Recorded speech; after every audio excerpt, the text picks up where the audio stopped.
In just the past few days, Pokrovsk has remained one of the most violent sectors on the entire front, with Russian assaults being stopped again and again, while farther north near Vovchansk, new attacks have continued to appear. That alone is serious enough, but the deeper story is not only about how many attacks are taking place. It is about what the battlefield is now doing to every movement around them. Russian forces are not only being hit at the line of contact, they are being hunted while approaching, hiding, and even while moving supplies into positions that are still under pressure. This is what makes the situation far more dangerous than a normal frontline clash. Once FPV drones and fiber-optic systems begin working in the same chain, even a small mistake can become fatal within seconds. A BMP sent to recover a damaged vehicle can be destroyed before the mission even begins. A ruined building that looks solid enough to hide troops can collapse after one direct strike from above. A short supply run into the city can become a one-way trip. Stay with us, because the real story near Pokrovsk and Vovchansk is no longer just about who attacks faster. It is about how detection itself is being turned into destruction. And if forests, ruins, and darkness no longer guarantee safety, then how can Russian troops still hold ground under a sky that never seems to look away?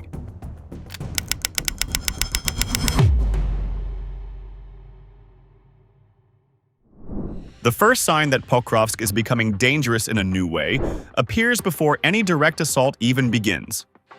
In one of the clearest battlefield sequences, a Russian BMP moves up beside a tank that has already been knocked out and appears to begin a recovery effort. That should have been a rear task carried out under some level of cover. Instead, the vehicle is struck almost at once by a Ukrainian FPV drone and explodes where it stops. A damaged tank usually creates a problem to solve. It draws in crews, support vehicles, and recovery decisions. The BMP does not enter an empty space to pull a disabled vehicle away. It enters a zone that is still under watch from above. The strike shows that the danger near Pokrovsk does not end when a vehicle is disabled. In some ways, that is where the next layer begins. Once one machine is hit, anything sent to inspect it, recover it, or secure the area may also be pulled into the same cycle. The sequence becomes even more telling after the blast. A reconnaissance drone does not leave the area once the BMP is destroyed. It stays over the site and keeps searching for movement around the wreck. This is where the battlefield starts to look less like a simple hit and more like an organized hunt. Men who appear to survive the explosion try to move away from the burning vehicle and drift toward the edge of a nearby tree line. But the air above them remains occupied. That means the strike was not treated as a finished event. It was treated as the opening move, followed by another stage in which survivors could be tracked, separated, and fixed in place before they reached stronger cover. This matters because Pokrovsk is not a quiet sector where one dramatic clip can be dismissed as an isolated moment. It has remained one of the most active directions on the front, which means the roads feeding into it are under constant pressure. In that kind of environment, every approach route carries more than traffic. It carries patterns. A damaged tank on a road, a BMP arriving beside it, men stepping out after a blast, all of that creates a chain of visible actions that drones can follow in real time. The road stops being a line between rear and front. It becomes part of the battlefield itself. What used to be transit space now functions like exposed ground under direct observation. If recovery teams, support vehicles, and crews trying to clear damaged armor can be struck this quickly, then the area behind the immediate line is also being shaped by Ukrainian drone control. The result is a front where damage is harder to contain because every attempt to respond can create another target. This is the question that follows from that one burning BMP. At Pokrovsk now, what is more dangerous for Russian forces? The front line itself, or the road that leads them into it? That is where the debate becomes serious, because the first answer may no longer be as obvious as it once was. Russian infantry near Pokrovsk are no longer disappearing, after they leave a damaged vehicle or break contact. In many combat sequences, the next phase begins the moment surviving soldiers show that they are still moving. Once that happens, the fight shifts from a strike on equipment to a chase against exposed men trying to reach cover before the next drone arrives. The pattern starts at the edge of the tree line. After a vehicle is hit or a position becomes unsafe, several Russian soldiers run toward the nearest patch of woods. They do not move as one group for long. They split apart and try to lower their profile. One cuts left between the trees. Another moves straight ahead and drops low. A third slows near the brush and waits. That choice seems meant to reduce losses from one blast, but it also creates separate targets. The reconnaissance drone does not lose them. It keeps each man in view long enough to pass positions forward, and that is when attack drones begin closing in. The next part of the sequence shows how little distance now exists between movement and exposure. A group tries to advance or escape in short bursts from one trunk to another, then stops for a few seconds, then moves again. Instead of breaking contact, that stop and start rhythm makes the pursuit easier. The drone only has to hold the line of movement and wait for the next dash. Each pause confirms where the soldiers are trying to go. Each new sprint narrows the likely point of shelter. By the time the men reach harder cover, the route behind them has already revealed the route ahead. That is why the footage keeps returning to the same places. A ruined house, a farm shed, a low wall, a damaged outbuilding. Russian soldiers reach these spots one after another and try to disappear inside them. Some enter through broken doors. Some press into corners from the outside. Some lie flat against a wall and remain still. But drones are above the area. Once a soldier is seen entering a structure, that structure becomes the next target zone. The drone team no longer has to search a wide area. It only has to watch the exits and the nearby ground until the attack window appears. In several sequences, that window opens almost immediately. A soldier hides inside a ruined house, then shifts position after a short delay. A group reach a house and tries to stay low near the entrance. A third remains outside and hugs the wall, hoping the building itself will block the view from above. None of those choices last long. The reconnaissance drone holds the location, and the strike drone is directed onto the point where movement was last confirmed. What matters here is not dramatic destruction. What matters is that the time between being seen and being attacked has become extremely short. This is the battlefield change behind those scenes. The problem for Russian infantry is no longer simply finding cover. Near Pokrovsk, hiding still happens, but it no longer ends the danger. It only delays the next strike by a small margin. If that sounds like the right reading of this battle, then the comment section should weigh in on one key question. Has concealment now become only a short pause rather than a real path to survival? The battle near Pokrovsk becomes even more dangerous when Ukrainian drone teams stop treating one vehicle or one shelter as a single target and begin attacking it in layers. This is the point where the battlefield stops looking like a series of separate strikes and starts looking like a controlled sequence. In several combat scenes, once a tank or armored vehicle is confirmed as hard to kill, multiple drones are brought onto the same objective until the crew loses any real chance to save it. That sequence usually begins with contact, not final destruction. An armored vehicle is spotted moving under pressure or sitting near cover. The first drone comes in and lands a hit, but the result is not always a full kill at once. The vehicles slow down, turn slightly, or remain in place with visible damage. At that moment, the crew often appears to think the worst is over if the hull is still intact. Some stay inside and wait. Some try to judge whether the engine can restart. Some reach for the hatch and prepare to get out. A follow-up drone is then sent in almost immediately. The timing matters more than the blast itself. The second pilot is not searching a wide area or looking for a new target. The job is narrower and more direct. The damaged vehicle has already been fixed in place by the first hit, so the next drone is used to finish the target before the crew can escape. In practical terms, the first impact slows the target, while the second one closes the door on survival.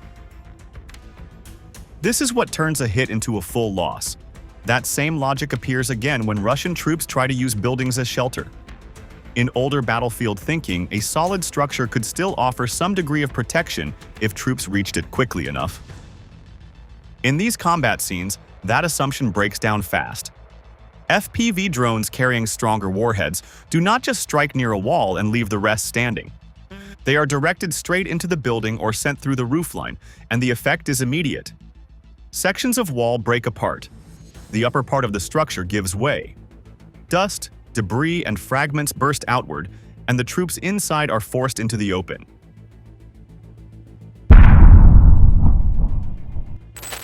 That is the next layer of the attack. The building is not only hit to destroy it, it is hit to force movement. Once the structure is broken, anyone who survives inside has to choose between staying in a damaged space or running outside under observation. Either choice favors the drone team. If the soldiers remain where they are, another strike can follow. If they rush out, they expose themselves in the open and become easier to track. This is what separates these scenes from a simple compilation of explosions. The key point is that the strikes are organized in steps, and each step makes the next one easier. A vehicle that survives the first blast becomes easier to finish. A building that loses its roof stops being shelter and becomes a trap. A crew that hesitates after impact gives the next drone time to arrive. On this kind of battlefield, armor still offers some protection, but it also creates a large, slow target that can be fixed, hit again, and then abandoned under pressure. That leaves one serious question for the comment section. Are tanks and armored vehicles still shields in this war, or are they becoming heavy targets that drones can lock and break in stages? The pressure on the battlefield does not stop at vehicles in combat or infantry trying to hide, because the same system is now reaching into the supply routes that keep those forces alive. What used to be short and routine movements behind the line are turning into high-risk actions that can fail before they even reach their destination. In several recent sequences, Russian transport vehicles moving toward forward positions are detected early and followed instead of being struck immediately. One of the clearest patterns appears during night movement. A transport truck approaches a damaged area that is still being used as a temporary shelter. The driver keeps moving at a steady pace and switches on lights as the vehicle closes in. At that moment, the drone does not rush the attack. It stays above and keeps tracking the vehicle along its route. The strike comes only after the truck reaches its stopping point. The timing changes everything. The vehicle is hit when it has already arrived, which means the location itself is now exposed along with the cargo and the men waiting nearby. That sequence shows how a single movement can reveal more than one target. The truck is not only carrying supplies, it is also linking a route to a position. Once that link is seen, the attack can be delayed until the most valuable moment. The same logic appears again in cases where vehicles try to move alone to reduce visibility. A single truck on a quiet road may seem less likely to attract attention, but it also becomes easier to track over time. With no other traffic to mask it, the drone can follow its path, confirm its identity, and wait for the right moment to strike. The result is a chain reaction that spreads beyond one hit. When a vehicle is destroyed on a narrow approach, the next vehicle cannot pass easily. It has to stop, turn back, or wait for another route. Each delay adds pressure to the units ahead that depend on those deliveries. Ammunition arrives late. Food and water are reduced. Replacement equipment fails to reach the line. None of these effects come from one large explosion. They come from repeated small interruptions that build up over time and begin to shape how operations unfold. Fiber-optic controlled drones make this even harder to counter. Since they do not rely on normal signal links, they can continue tracking and striking even in areas where electronic interference is strong. Logistics near Pokrovsk is starting to look like a separate battlefield. It is no longer just a support function running behind the main fight. It is a contested space where each trip carries risk, and where success or failure can influence what happens at the front. In this kind of war, it is not necessary to destroy a long column to slow an advance. Hitting one vehicle at the right time can break the flow that holds the rest together. If that is the direction this battlefield is taking, then one question becomes hard to ignore. Has logistics now turned into a front line of its own? If that sounds right, then these short and often overlooked routes may decide whether an entire push can continue or collapse before it even reaches contact. Darkness is no longer giving Russian troops a real way to escape pressure because Ukrainian drone units are now carrying the same hunt into the night. In daylight, movement is already dangerous. After dark, that danger does not fade. It simply changes form. Thermal cameras now allow drone teams to keep tracking infantry and vehicles even when the ground looks empty to the human eye. One nighttime sequence shows how this pressure builds. A small Russian group moves without lights and keeps wider spacing than usual, clearly trying to avoid detection. The men do not stay close together. They move in a loose line and seem to believe that silence and distance will protect them. But the thermal image still holds them. Their body heat gives them away one by one, and once that happens, the group stops being a unit. It turns into separate targets moving through the same dark ground. That is when the formation begins to break. One soldier moves ahead and tries to gain distance. Another slows down and falls behind. A third changes direction and cuts away from the others. These choices are meant to improve survival, but they also make mutual support weaker. The more the group stretches, the harder it becomes for any one man to help another. If one is attacked, the others are too far away to react quickly. In night fighting, that matters even more, because the first seconds after contact are usually the only window to recover control. The key point is that the drone does not need a large explosion to disrupt the movement. It only needs to keep pressure on the group until the spacing grows wider and the rhythm collapses. Once that happens, the unit loses the advantage of moving together. A small group that entered the darkness as one body comes out of it as several isolated men, each forced to think about his own survival first. That slows any forward push and makes the next step more fragile. The same logic appears farther north near Vovchansk.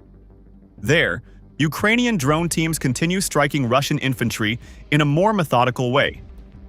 The goal is not always to produce one dramatic blast. The goal is to reduce the force little by little until the assault loses weight. One man is caught while crossing open ground. Another is hit near a ruined position. A third is tracked after trying to move between cover points. Each loss may look small on its own, but together they thin the attacking line before it can build enough pressure. That is why this part of the war should be read as one connected pattern, not as separate local incidents. Pokrovsk shows how drones punish movement near one of the most active sectors in Donetsk. Vovchansk shows that the same method can wear down infantry on another front through steady, repeated pressure. Once the sky keeps watch into the night, darkness no longer restores safety. It only hides the ground from the men below, not from the drones above. This may be the clearest warning in the entire sequence. During the day, cover is already losing value. At night, even the old hope of moving unseen is fading fast. If drones are making both day and night equally dangerous, then how much will attacking forces need to change the way they send infantry into battle when even darkness no longer gives them a reliable shield?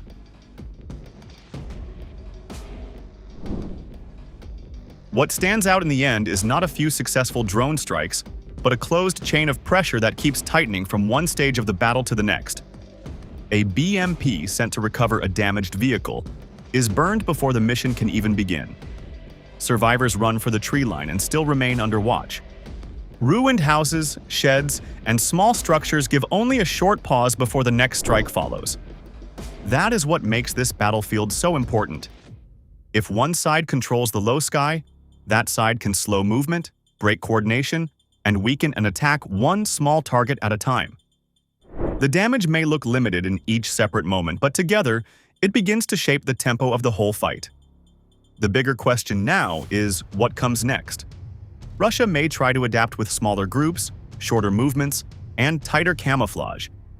But if detection remains this fast and follow-up strikes remain this organized, those changes may only reduce losses instead of solving the problem. That is where the real debate begins.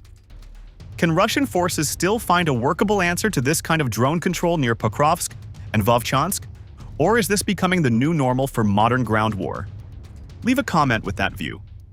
Like the video, share it with others following the war, and subscribe to Military Force for more clear reporting on battles, weapons, and the political meaning behind them.